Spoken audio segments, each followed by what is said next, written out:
Hello বন্ধুরা, আসসালামু আলাইকুম। এর মধ্যে এটা কী মাছ এটা আমি জানি না।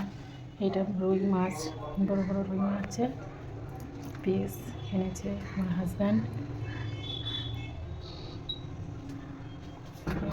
এনেছে ঝোল দিয়ে, এইটাকে দিয়ে এনেছে। এই তেলটা দিয়ে কী রান্না করা যায় দেখছি।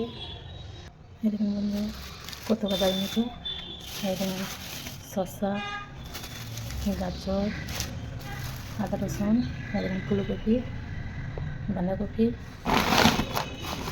এটা হচ্ছে ফুলকপি,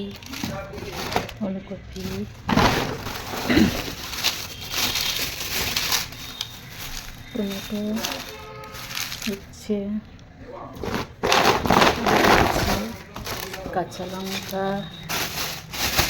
এটা হচ্ছে মটরশুঁটি, পেঁয়াজ পাতা।